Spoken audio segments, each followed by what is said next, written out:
10th class के अपने इस वीडियो में हम प्रश्नावली 3.6 को हल कर रहे हैं।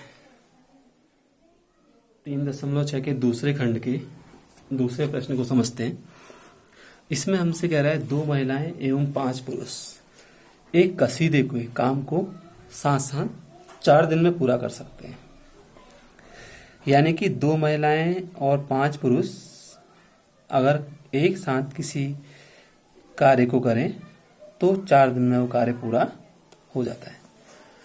फिर अगली शर्त है, जबकि 3 महिलाएं एवं 6 पुरुष उसी कार्य को 3 दिन में पूरा कर सकते हैं। हमें ज्ञात करना है कि इसी कार्य को करने में एक अकेली महिला कितना समय लेगी, पुनः इसी कार्य को करने में पुरुष कितना समय लेगा। यानी कि हमने ये ज्ञात करना है कि अगर पुरुष अकेला हो तब उसी कार्य को कितने दिन में पूरा कर देगा और महिला उसी कार्य को कितने दिन में पूरा कर देगी। तो सबसे पहले हम ये मान लेते हैं कि माना जो महिला है उस कार्य को पूरा करने में x दिन का समय लगाती है। माना महिला द्वारा कार्य को पूरा करने में लिया गया कुल समय बराबर x दिन और पुरुष द्वारा उस कार्य को पूरा करने में लिया गया कुल समय बराबर y दिन। यानी कि महिला अकेले उस कार्य को x दिन में पूरा कर लेती है और पुरुष y दिन में पूरा कर लेता है।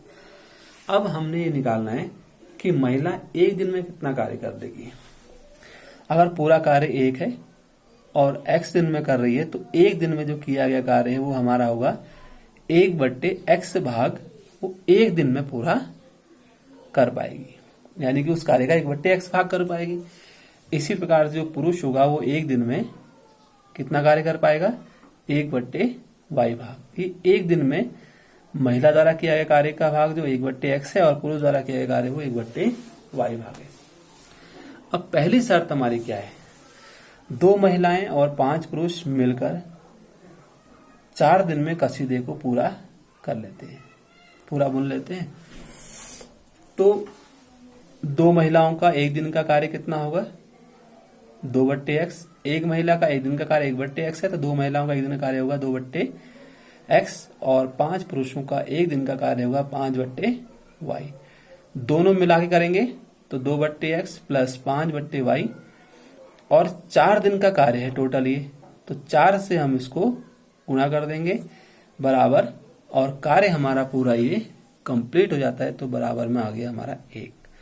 इस प्रकार से समीकरण जो आई हमारी वो आई 4 दूनी 8/x प्लस 20/y बराबर 1।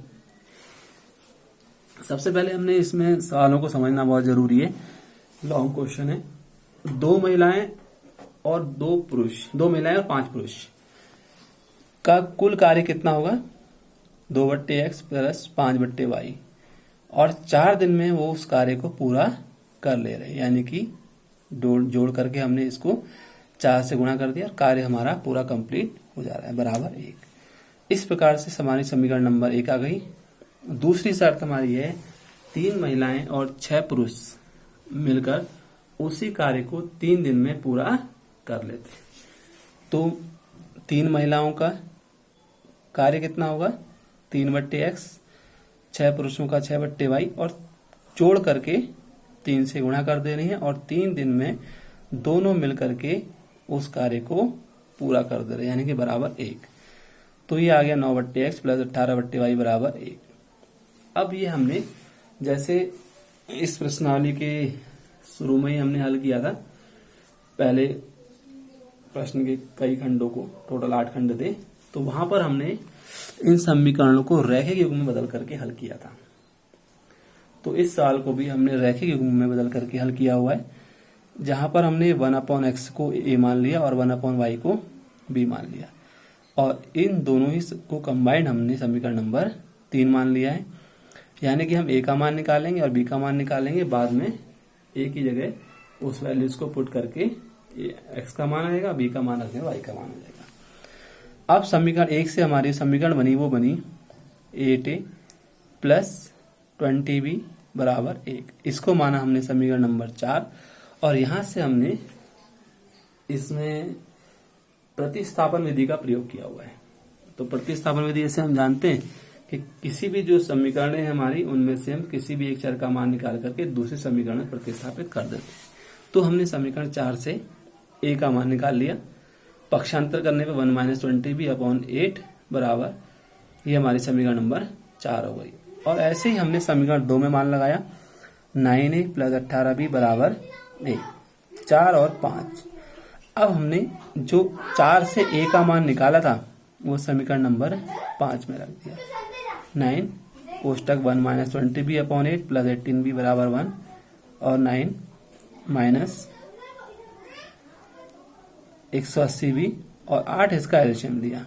18 × 8 करेंगे 144 और 8 पूरे के हर में आएगा तो क्रॉस मल्टीप्लाई में बराबर हो जाएगा हमारा 8। इस तरीके से हमें पक्षांतर करने पर b का मान पता चल जाएगा।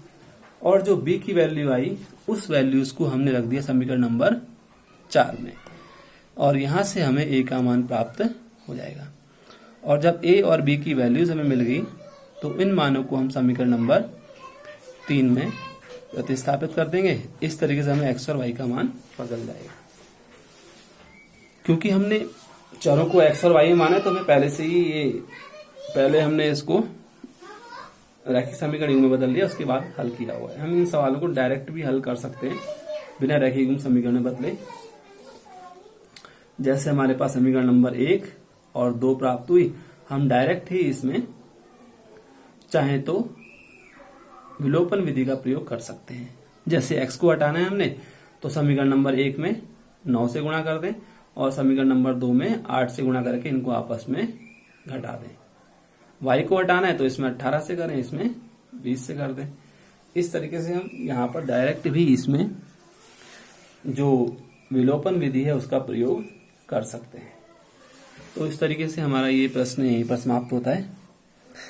और अगली जो हमारी वीडियो होगी उसमें हमारा इसका तीसरा खंड आएगा और इस तरीके से हमारा एक कुल जो अध्याय है वो भी समाप्त हो जाएगा। 2 चर वाले रैखिक समीकरण युग्म, जिसमें हमने 2 चर वाले रैखिक समीकरणों को हल करने की विभिन्न विधियों को समझा।